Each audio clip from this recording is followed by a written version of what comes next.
Imagine a universe, a newborn entity, brimming with particles and their antiparticle counterparts at the moment of the Big Bang. They swirled, collided, annihilating each other and filling this infant cosmos with their energy. But as this universe aged, expanded, and cooled, these particle-antiparticle pairs started to vanish, leaving behind a curious bias towards matter. This universe, once heated beyond comprehension, became a playground for the creation of particles beyond the standard model, exotic entities like extra-dimensional particles, heavy neutrinos, supersymmetric particles, and high-energy bosons.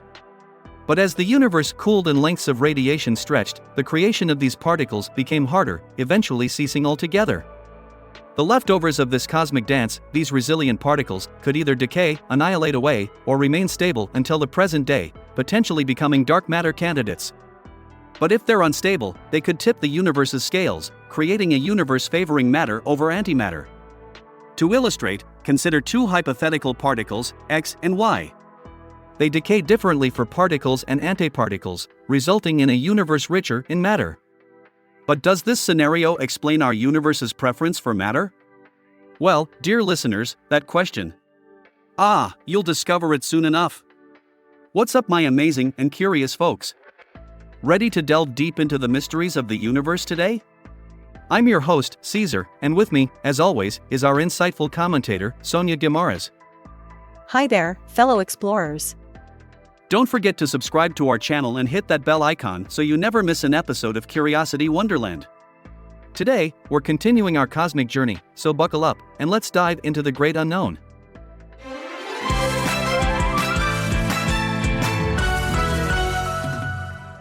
$13.8 billion years ago, at the moment of the Big Bang, the universe was sizzling, the hottest it's ever been.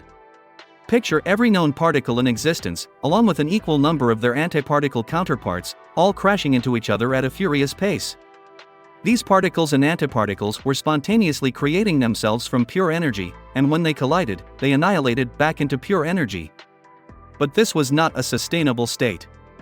The universe began to expand and cool.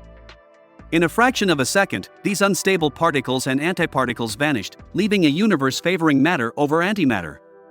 The early universe was teeming with matter and radiation, so hot and dense that composite particles like protons and neutrons couldn't form stably for the first fraction of a second. Instead, there was a quark-gluon plasma and other particles, such as charged leptons, neutrinos, and other bosons, whizzing around at nearly the speed of light. Only two barriers existed in this primeval cosmic soup. Firstly, there had to be enough energy in the collision to create the particle or antiparticle, as given by energy equals mass times the speed of light squared. Secondly, all the quantum numbers that needed to be conserved in every interaction had to be conserved. But wait a minute, you said the universe cooled down so these particles couldn't be created anymore, right? But what about other particles, beyond the standard model? Could they have been created while the universe was still hot and energy abundant? Absolutely, and that's a good point.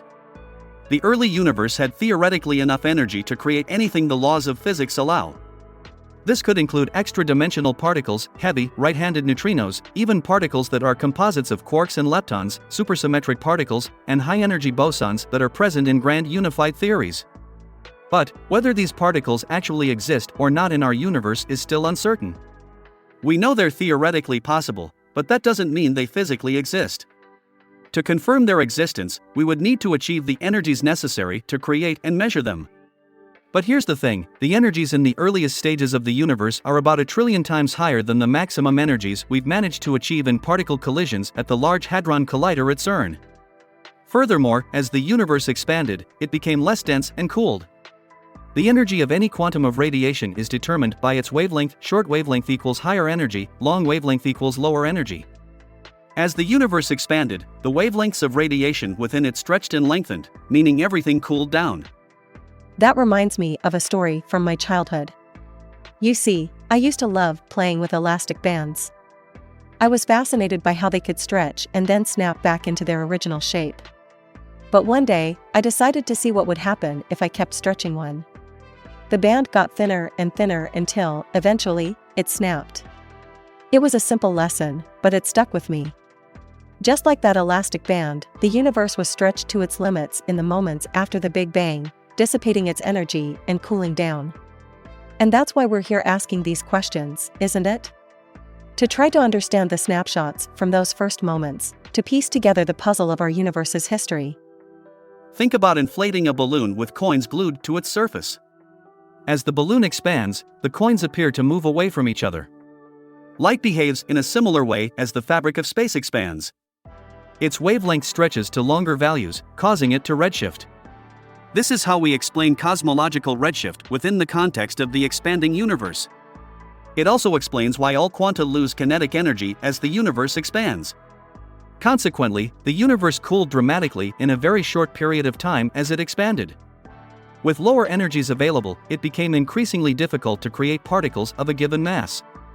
The principle of energy equals mass times the speed of light squared goes both ways. Particle-antiparticle pairs can annihilate into radiation, and collisions can also spontaneously create particle-antiparticle pairs. If there are new particles and/or antiparticles beyond what's in the standard model, they would be created at ultra-high energies. But, when the universe fell below a certain threshold temperature, they'd cease being created. What happens to the leftover particles and/or antiparticles from that time? Well, there are three possibilities: they annihilate each other, they decay into other particles as dictated by the laws of physics, or they happen to be stable and remain until the present day where they influence the universe. This last scenario could be the case for particles like right-handed neutrinos and the lightest supersymmetric particle. They would have been massive, created in great numbers, some would have annihilated, the rest would have persisted until today, and they no longer interact substantially with any of the particles in today's universe. These leftovers, if they exist, could be candidates for dark matter. Quite a fascinating possibility, isn't it? If the leftover particles aren't stable, like hypothetical super-heavy boson particles that arise in grand unification scenarios, they could provide the perfect recipe for creating a universe with more matter than antimatter. As the universe expanded and cooled, unstable particles and antiparticles decayed. At the same time, matter-antimatter pairs annihilated and photons were no longer able to collide at high enough energies to create new particles. Despite all this, there were always leftover particles that couldn't find their antiparticle counterparts. Either they were stable or they decayed, but both scenarios have significant implications for our universe. Consider it this way: an initial 1 part in a billion asymmetry is all it takes to give rise to our matter-dominated universe down the road. This is illustrated with an example within the standard model. We have two types of fermions, quarks, which make up atomic nuclei, and leptons, like the electron or neutrino. Quarks contain a quantum number known as baryon number. It takes 3 quarks to make 1 baryon, so each quark has a baryon number of positive 1/3. Each lepton is its own entity, so every electron or neutrino has a lepton number of positive 1. Antiquarks and antileptons have correspondingly negative values for lepton and baryon numbers. If grand unification is true, we should expect new, super-heavy particles, which we'll refer to as X and Y, along with their antimatter counterparts, anti-X and anti-Y. These new particles only have a combined baryon number minus lepton number, or B minus L. According to the simplest model of grand unification, X bosons will have a B minus L number of positive 2/3, while Y bosons will have a B minus L number of negative 2/3. Their electric charges will be different than this, adding yet another layer to this intricate cosmic puzzle. In a grand unified theory, there would be additional super-heavy bosons, X and Y particles, along with their antiparticles. At high energies, plenty of these new particles and antiparticles would be created. However, as the universe expanded and cooled, they'd either annihilate or decay, without the energetic possibilities of making new ones. So, all particles have corresponding antiparticles that they should decay into, right? Exactly. Each particle has its antiparticle decay pathway. This symmetry must exist. However, what doesn't need to be symmetric is known as the decay branching ratios, which dictate the decay pathway that the particles or antiparticles prefer. And these ratios can differ, right? Yes, absolutely. We've already seen these ratios differ in the standard model, and if they differ for these hypothetical new particles, we could potentially end up with a universe that prefers matter over antimatter. Can you give an example of how this might happen? Let's consider the X particle. It could decay into 2 up quarks or an anti-down quark and a positron. The anti-X must have the corresponding pathways, 2 anti-up quarks or a down quark and an electron. Now, here's where it gets interesting. The X could be more likely to decay into 2 up quarks than the anti-X is to decay into 2 anti-up quarks. Conversely, the anti-X could be more likely to decay into a down quark and an electron than the X is to decay into an anti-down quark and a positron. So, this imbalance in decay pathways could potentially create a universe with more matter than antimatter? Exactly. It's an incredibly complex process, but it's one possible explanation we have for why our universe is matter-dominated. If we have enough X and anti-X and Y and anti-Y pairs, and they decay in the allowed fashion, we could get an excess of baryons over antibaryons and leptons over antileptons where none existed previously. In the early universe, particles and their antimatter counterparts were extraordinarily abundant, but as the universe cooled, the majority annihilated away. The conventional matter we have left over today comes from the quarks and leptons, while everything that annihilated away created more photons, neutrinos, and antineutrinos. These are the building blocks of our universe. This scenario, known as grand unification theory baryogenesis, is one of very few known viable scenarios that could lead to the matter-rich universe we inhabit today. The others involve new lepton/neutrino physics, called leptogenesis, supersymmetric physics, known as afflectine baryogenesis, or new physics at the electroweak scale, termed electroweak baryogenesis. All these scenarios rely on the out-of-equilibrium nature of the early universe, which created everything allowable at high energies and then cooled to an unstable state.